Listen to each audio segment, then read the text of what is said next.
क्योंकि मैं वहाँ था नहीं। और हाँ, मैंने ये ज़रूर सुना है कि लोग उसकी वीडियो बना रहे थे, मजाक उड़ा रहे थे। अगर लोग चाहते तो मेरी बेटी नहीं मरती। मैम मेरे को फ़ोन करके बोली पापा मैं 10वीं पास हो गई हूँ। तो मैं बोला बेटा क्या बनना चाहती हो? तो बोली कि पापा ऐसा है कि मैं वकील बनना चाहती हूँ।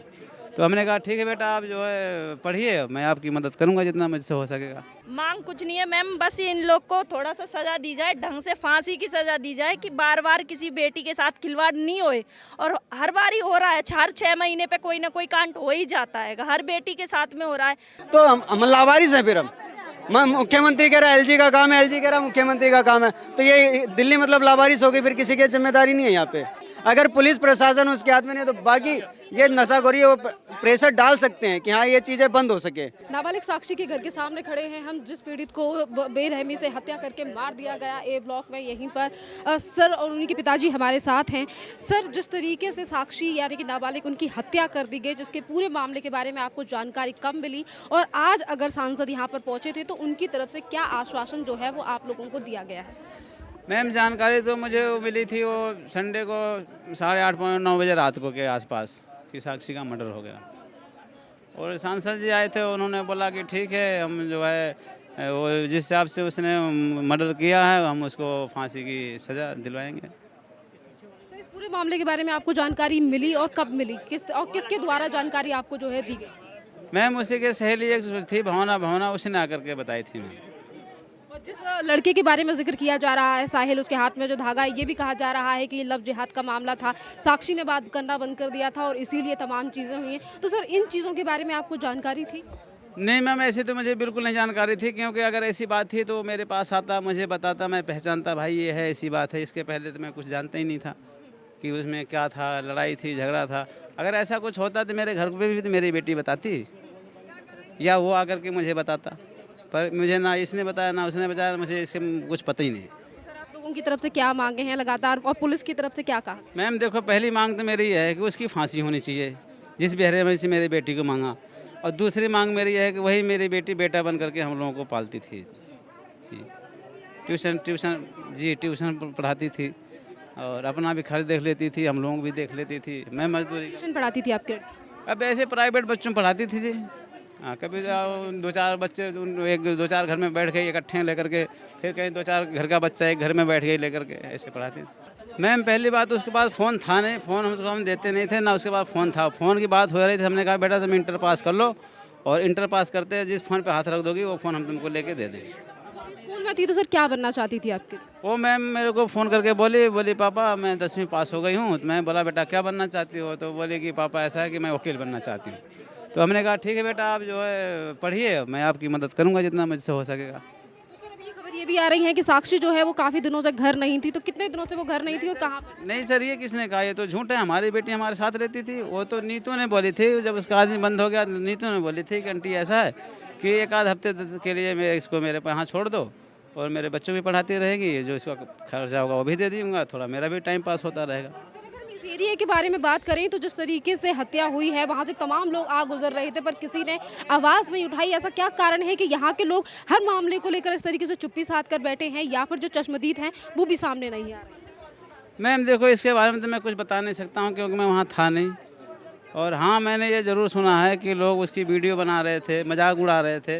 अगर लोग चाहते तो मेरी बेटी नहीं मरती। ना, कहाँ से आई आप? मैं साबर डेयरी में ही रहती हूँ। अच्छा, ये बताइए, आप जानती थी जिनकी हत्या हुई हम है? लोग बहुत दूर से सुन के आए हैं हम लोग तो, हाँ देखने। ये बताइए क्या मांगे, आप लोग इसी एरिया में रहते हैं? मांग कुछ नहीं है मैम, बस इन लोग को थोड़ा सा सजा दी जाए, ढंग से फांसी की सजा दी जाए कि बार बार किसी बेटी के साथ खिलवाड़ नहीं होए।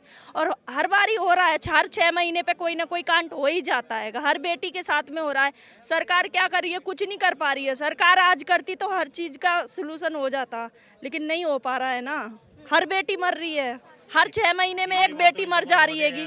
चोर चोरी करके भाग जा रहे हैं, पुलिस पकड़ नहीं रही है उन्हें, कहती है कि आगे बढ़ो, आगे कार्रवाई करो। आगे जाते तो आगे सुनाई नहीं होती है। देखते हैं दूसरी जगह एक बेटी और मरी पड़ी हैगी। एक तरफ सीसीटीवी फुटेज सामने आया है, वहीं दूसरी तरफ इस मामले के बारे में कितनी फोटो कुछ नहीं करता है आजकल। देखो, सबसे बड़ा मेन मुद्दा ये है कि दूसरे की बेटी गई है, मेन मुद्दा यही है। फोटो देख के क्या कर रहे हो? कुछ नहीं करो, फोटो देख के कुछ नहीं होता है। खाली ये देखो कि किसी की बेटी मरी है, मेन मुद्दा तो वो ही है ना। मुद्दे देख के सारा काम करो ना। आप लोगों को मेन मुद्दा तो वही मिल गया है, मुद्दे को देख के करो। किसी के घर का सदस्य चला गया है। आओ बेटी बचाओ, लेकिन बेटियों को जागरूक भी करो, कुछ नहीं हो पा रहा है सर, ऐसा ही उन्हें जागरूक भी करो। बेटियों का जागरूक होना सबसे जरूरी चीज है। यहाँ पर अभी तक मौजूद हैं, कौन कौन आ चुका है अभी पीड़ित परिवार? देखिए, मैं खुद ही अभी आया हूँ, मैं किसके बारे में कहूँ, लेकिन जो हुआ है वो गलत हुआ है, गलत हुआ है। बेटियों को जागरूक करना आज बहुत जरूरी है, बहुत जरूरी। आप भी किसी की बेटी हैं, हमारे घर भी बेटी है, तो हम चाहते हैं कि हम खुद ही इसमें उठें और अपनी बेटियों को जागरूक करें। तमाम लोग वहाँ खड़े थे और किसी ने आवाज़ नहीं उठाई, किसी ने उस दरिंदे को रोका नहीं, इस पर क्या कहेंगे? हम वहाँ थे ही नहीं, होते तो हम एक बार को सपोर्ट भी करते। हम तो दूर ही थे, हमें पता ही नहीं। ऐसा क्या माहौल है कि किसी ने उस लड़की को रोका नहीं, किसी ने अपराधी को कुछ कहा नहीं, ऐसा क्या? जब बता रहे हैं कि खुला सा डर है सबसे बड़ा, तो उसके लिए हम क्या कर सकते हैं। अब एक बार को हम होते तो कुछ करते भी, जब हम वहाँ थे ही नहीं तो हम क्या कह सकते हैं। हमारा तो बहुत दूर का घर है। कहाँ से आई आप? हैं डेयरी में ही, पर हमारे को उस चीज़ की जानकारी दूसरे दिन मिली। हाँ जी। यहाँ पर जो तमाम लोग पहुँचे हैं वो काफ़ी दूर से पहुँचे हैं और इसी एरिया के हैं जिनका ये कहना है कि हमें इस पूरे मामले की जो जानकारी भी नहीं थी। यहीं पर रहते हैं आप? कब से मौजूद हैं आप? मेरा घर तो यही है। यही है। हाँ। अच्छा ये बताइए, जानते थे आप? बिल्कुल जानता हूँ लड़की को, ये बिटिया यही है, मेरा घर यही है और बाकायदा जानता था अच्छे। तो ये भी खबरें सामने आ रही हैं कि लड़की जो है वो कुछ दिनों से गायब थी या फिर जानकारी गायब नहीं थी, वो अपने सहेली के यहाँ रह रही थी, उसके हस्बैंड यहाँ नहीं थे, तो वो उनसे अच्छा रिलेशन था, तो भाई एक बहन का रिलेशन था, उसके पास थी, वो उसके पास रहती थी और मम्मी से आके मिलती रहती थी, वो मिलती रहती थी। और उस लड़के से संबंध? उसकी जानकारी नहीं थी कि लड़के से कैसा संबंध था। जिस तरह से अब कल पता चला है कि उसके साथ जो भी था संबंध वो कल पता चला, इससे पहले मैं नहीं जानकारी। बताइए, अब यहाँ बहुत देर से मौजूद हैं, कौन कौन नेतागढ़ जो हैं वो यहाँ पर आ चुके हैं और क्या बात और क्या संतापना दी गई है, क्या वादे जो है वो सरकार के नेताओं की तरफ से? कि अभी सांसद जी आए थे तो अंदर बात की, उसकी जानकारी उन्होंने क्या बात की, अब तो चैनल के द्वारा पता चलेगा कि ऑन कैमरा उन्होंने क्या बात की है। हम अभी साइड थे, हमें साइड कर दिया गया था और बाकी कई नेता है, कुछ ग्रुप के भी आए, कुछ ये। क्या कहेंगे जिस तरीके से सीसीटीवी फुटेज सामने आई है कि वो दरिंदा साक्षी को मार रहा था, एक नाबालिग लड़की को, पर किसी ने रोक कर ये नहीं कोशिश की कि रोका जाए या फिर एक आवाज़ उठाए? देखिए, ये एक डर का माहौल है यहाँ पे, जगह जगह जो है ना नशाखोरी का समय, जो एक इनका गुट होता है, इनका एक गुट होता है कि अगर मान लो ये बदमाशी कर रहा है, अगर हम इसके साथ कुछ करते तो वो पूरा गुट एक टूट करके हम पे टूट पड़ता है, इसलिए कोई बीच बचाव नहीं करता। अभी कुछ समय पहले भी यहाँ पे 8-10 लड़कों ने एक का मर्डर कर दिया था, उसके सिरिंज वगैरह डाल दिया, उस पर भी कोई कार्रवाई नहीं, कोई डर नहीं, क्योंकि अगर कोई बोलना चाहता है तो उसको उसे पीट देते हैं। अभी 2-4 दिन पहले भी यहाँ एक हादसा हुआ है, एक लड़के, कौन थे लड़के जानकारी नहीं, लेकिन एक लड़के को जब पीटे थे किसी ने, पड़ोस ने बीच बचाव किया, उसको पीट के चले गए। अब बताओ इस माहौल में कौन अपना बैठे बिठाए, कौन दर्द लेगा। इस डर से लोग बोल नहीं पाते हैं, क्योंकि अब इतनी बेरहमी से मार रहे हैं। आपने वीडियो देखा होगा कि एक लड़का उसको रोकने की भी कोशिश कर रहा है, वो किसी से रुक नहीं रहा। वो इतना निडर था, इतना बेखौफ था कि उसे किसी बात का डर नहीं। अगर वो बाई चांस भी अगर कोई इस पर प्रेशर भी डालता है छोड़ने का, तो हो सकता था लोगों के अंदर डर था कि उसको छोड़ के उस पर मार दे। दर्दनाक मौत ने पूरे इलाके को झकझोर दिया है, तो क्या मांगे हैं आप लोगों की? हमारी मांग, जो लड़का दरिंदगी किया उसको तो सख्त सजा मिलनी चाहिए, बल्कि ऐसे हादसे ना हो इसके लिए रोक टोक करी जाए। जो यहाँ पे ऐसे गुट बनते हैं लड़कों के, जो नशाखोर, ये चीज़ें जो ऐसे ग्रुप बना करके लड़के जो घूमते एक दूसरे से ऐसे फसाद करते, ऐसे गुटों पे रोक लगाई जाए, नशा पे रोक लगाई जाए, नशा पे रोक लग जाएगा, सारा काम ये चीज़ें अगर रोक लगा दी जाए, सख्त हो जाती है कानून, तो ऐसे लड़के। मुख्यमंत्री पल्ला झाड़ रहे हैं हर चीज से, कह रहे हैं हमारी जिम्मेदारी नहीं, हमारी तरफ से कुछ नहीं। तो हम लावारिस हैं फिर हम मुख्यमंत्री कह रहा है एलजी का काम है, एलजी कह रहा है मुख्यमंत्री का काम है, तो ये दिल्ली मतलब लावारिस होगी, फिर किसी की जिम्मेदारी नहीं है यहाँ पे। कहते हैं हम दिल्ली के बेटे हैं, फिर भी ऐसी चीजें। तो ये जिम्मेदारी दोनों सरकारों की बनती है, अपनी जगह पे दोनों, एलजी की भी बनती है, केंद्र की भी बनती है और राज्य की भी बनती है। अगर पुलिस प्रशासन उसके हाथ में नहीं, तो बाकी ये नशाखोरी वो प्रेशर डाल सकते हैं कि हाँ ये चीज़ें बंद हो सके, लेकिन सबकी निगरानी में होता है। लेकिन अगर ये इन चीज़ों पे रोक लगाई जाए तो हो सकता है डेयरी क्या दिल्ली सुधर सकती है। दिल्ली इतनी बुरी नहीं है जितनी इन्होंने बना दिया है। जब तक ये इन लोगों को छूट मिलती रहेगी, ये ऐसा होता रहेगा। 2013 में जब रेप होते थे तो दिल्ली के मुख्यमंत्री कहते थे कि मुख्यमंत्री की जिम्मेदारी है। आज अगर दिल्ली में इस तरीके से हत्याएं हो रही हैं, रेप हो रहे हैं और आज ये दर्दनाक मौत हुई है, ये इस हत्या हुई है, इस पर दिल्ली के मुख्यमंत्री कह रहे हैं पुलिस की जिम्मेदारी है, एलजी की जिम्मेदारी। जी, एलजी की जिम्मेदारी है उस चीज़ में, राज्य की भी है। पहली बात उस चीज़ में है जो केंद्र को सारा नशा मुक्त करा जाए उसमें से। बिल्कुल, जब नशा बंद होंगे सारा चीज़, सारे रेप, सारा चीज़ हो जाएगा, सब कम हो जाएगा। क्या नाम है? नीतिशा, कहाँ रहती हैं? शाबाश डेयरी में। अच्छा ये बताइए, जिस तरीके से ये हत्या की गई है, वहाँ से तमाम लोग निकल रहे थे, किसी ने आवाज़ नहीं उठाई, तो क्या कहेंगे? किस तरीके का मैडम क्या कहूँ, गलती है लोगों की जो आवाज़ नहीं उठाई। पूछना चाहिए था कि भाई मार रहे हो, क्यों मार रहे हो, क्या गलती करी है, बस। मैम आप जानती थी लड़की को? नहीं मैम, पहली बार ही आई हूँ अंदर, मैं इधर आई नहीं कभी। तो यहाँ पे क्या पहले से ही माहौल है? क्योंकि ये भी कहा जा रहा है कि कई बार इस तरीके की चीज़ें होती हैं पर पर्दा डाल दिया जाता है। मैम माहौल तो यहाँ का बहुत ख़राब है, अक्सर ऐसा यहाँ पे होता ही रहता है। लड़की है तो पहली बार ही सुना होगा, लड़की तो हमने पहली बार देखा, लड़कों को ज़्यादा अक्सर यहाँ पे मारते रहते हैं, कभी यहाँ कभी वहाँ होता रहता है। अब ये जो हत्या हुई है दर्दनाक, इसके बाद किस तरीके का माहौल है? अब आपके सामने ही है, देख ही रहे हो आप। क्या यहाँ की मांग और क्या कहेंगी कि सरकार से क्या गुहार लगाना चाहेंगी जिस तरीके के हालात यहाँ पर हैं? मैडम यही कहेंगे कि जब लेडीज़ है थोड़ा सेफ्टी चाहिए, और क्या। क्या नाम है आपका? जी हमारा नाम आप कहाँ से आई?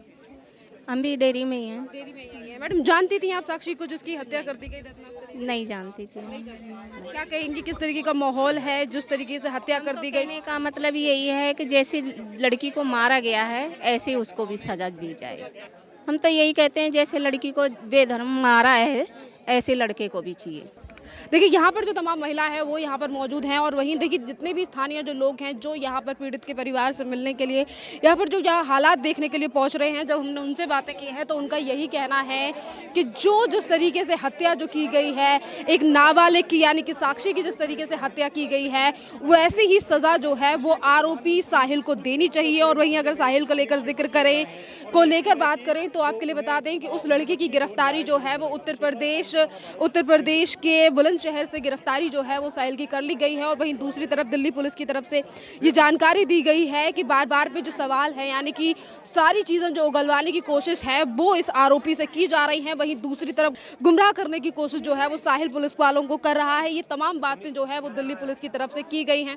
वहीं दूसरी तरफ आप देख रहे होंगे कि तमाम जो लोग हैं वो यहाँ पर मिलने के लिए पहुँच चुके हैं पीड़ित के परिवारों से। और यही हम बात करेंगे कि आखिरकार कौन कौन नेता जो हैं वो यहाँ पर आ चुके हैं, क्योंकि बीजेपी के जो सांसद हैं हंसराज हंस और इसी के साथ रामवीर सिंह गिदोड़ी और तमाम नेताओं के आने की जो सूची थी, जो जानकारी थी वो मिली थी, और एक एक करके जो नेतागण हैं वो यहाँ पर पहुँच रहे हैं हालचाल लेने के लिए। और वहीं दूसरी तरफ बीजेपी की तरफ से ये आश्वासन भी दिया गया है कि जो पीड़ित परिवार है उसे पूरी तरीके से न्याय दिया जाएगा, जिस पर दिल्ली पुलिस की तरफ से भी कहा गया है कि इस पूरे मामले में जांच जो है वो चल रही है और जांच तेज कर दी गई है। आरोपी की गिरफ्तारी और आरोपी के पिता की गिरफ्तारी भी जो है वो दिल्ली पुलिस की तरफ से कर ली गई है। देखिए यहाँ पर जो पीड़ित हैं उनके पिताजी की तरफ से देखिए ये कहा गया है, साक्षी के पिताजी की तरफ से, कि उनकी बेटी जो है वो वकील बनना चाहती थी और इसी के साथ जो है इन पूरे मामले के बारे में उन्हें जानकारी नहीं थी, यानी कि जो जिस तरीके से दरिंदर साहिल ने उसकी हत्या की है उस पूरे मामले के बारे में जानकारी उन्हें शाम को काम से आने के बाद मिली है, और वो भी दोस्त के द्वारा जानकारी दी गई है। और इसके बाद उन्होंने कहा है कि जो हमारी मांगे हैं वो ये हैं कि जो हत्यारा है, जो दरिंदर साहिल है, उसे मौत की सज़ा यानी कि फांसी की सज़ा मिलनी चाहिए। और यही बात जो है उनके पिता की तरफ से की गई है। और वही बात जो है जो तमाम यहाँ पर जो स्थानीय निवासी हैं उनका भी यही कहना है कि यहाँ पर एक डर का सा जो माहौल है जिसके चलते जनता किसी भी मुद्दे को लेकर आवाज़ नहीं उठा रही है, जो कि काफ़ी ज़्यादा शर्मनाक है। क्योंकि जिस जगह पर और जिस समय पर यह हत्या की गई, निर्मम तरीके से हत्या की गई, और जिस तरीके से उस दरिंदे साहिल ने 2-3 बार पत्थर उठाकर